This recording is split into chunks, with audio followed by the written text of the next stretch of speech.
pair and a copper cable can be pair to pair. It can be one pair to another pair. It can be cable to cable. But with fiber, it really doesn't matter. I mean, you can bundle those things together into one, and basically light signals can't jump out and cross. EMI and RFI, we'll talk about that. That's the interference. The next slide's going to show us some of those. Some of these sources are power lines, fluorescent lighting, transformers, power strips, motors and generators, copy machines, two-way radios, and mobile phones. None of these things affect fiber. Theoretically, I wouldn't advise, but you could wrap your fiber cable around these fluorescent lights up here. It's not going to hurt anything. You take your unshielded copper cable and wrap it around there, you run the risk of having interference there.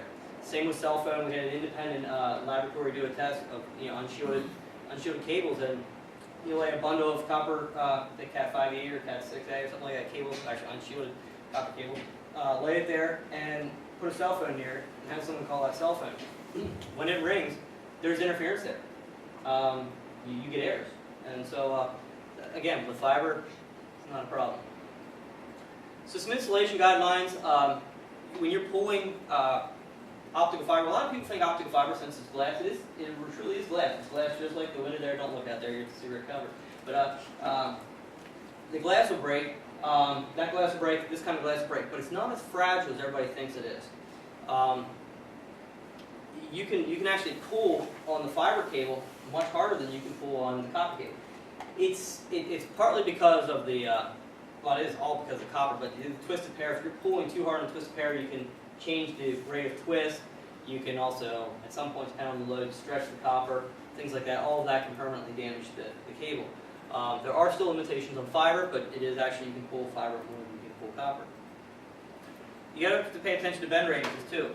Both copper and fiber, there are certain limitations that you can copy. You don't want to be taking any of your cables and bend them up like this, put the zip tie on or something like that, because all this bending is going to cause you some sort of loss.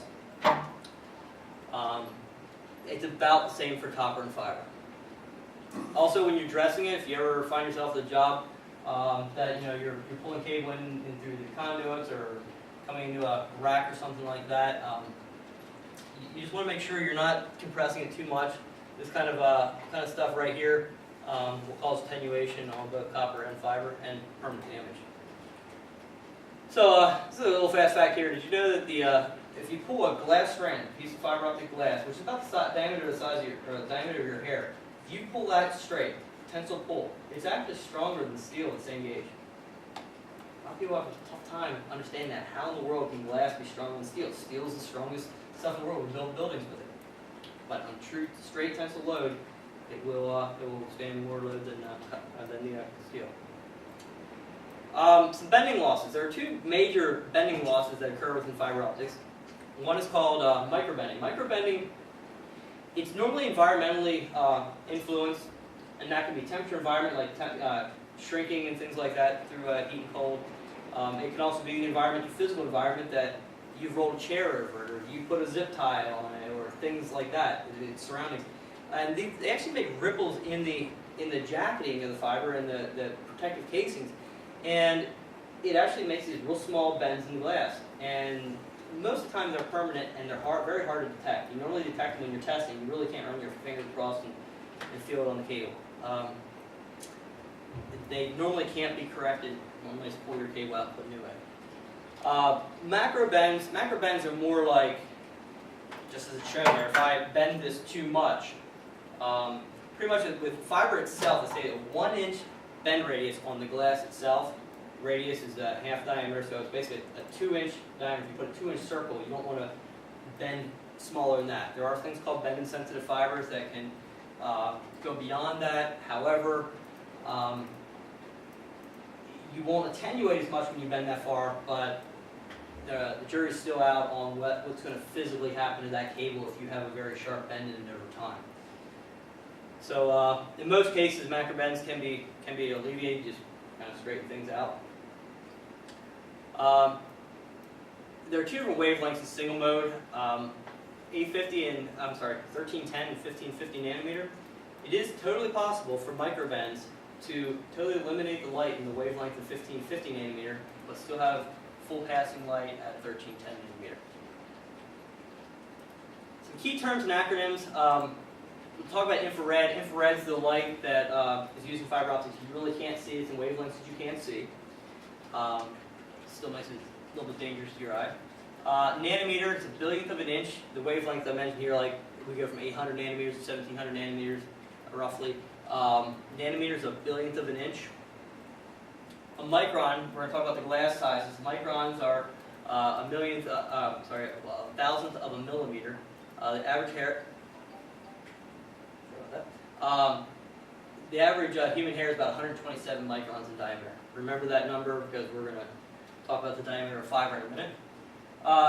Laser. How many of you knew that laser actually was something other than a pointer here? It's actually an acronym. It stands for laser amplification.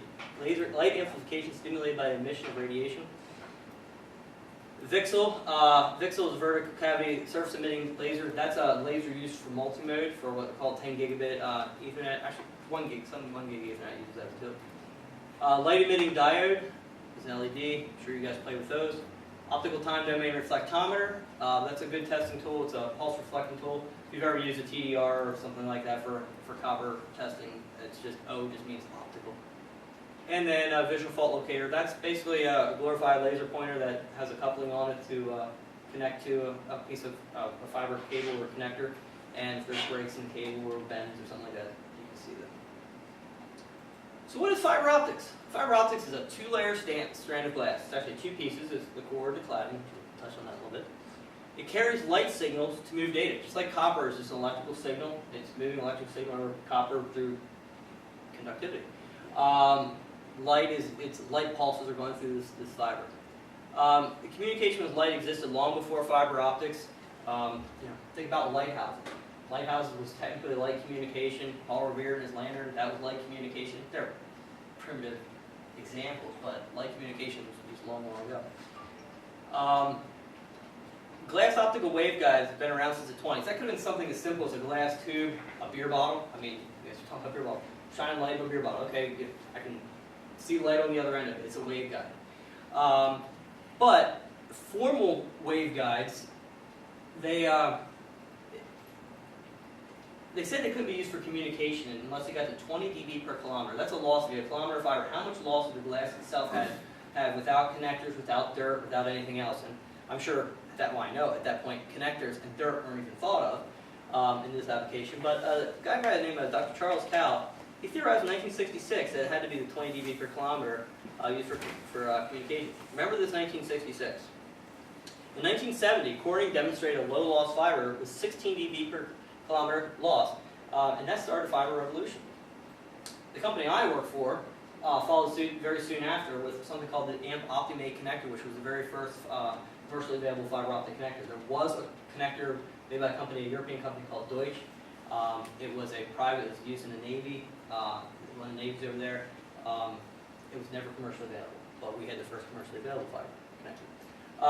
Today's fibers are as low as 0.5 dB per kilometer. So you can look at 1970, we're at 16 dB per kilometer, or a half dB, that's pretty good.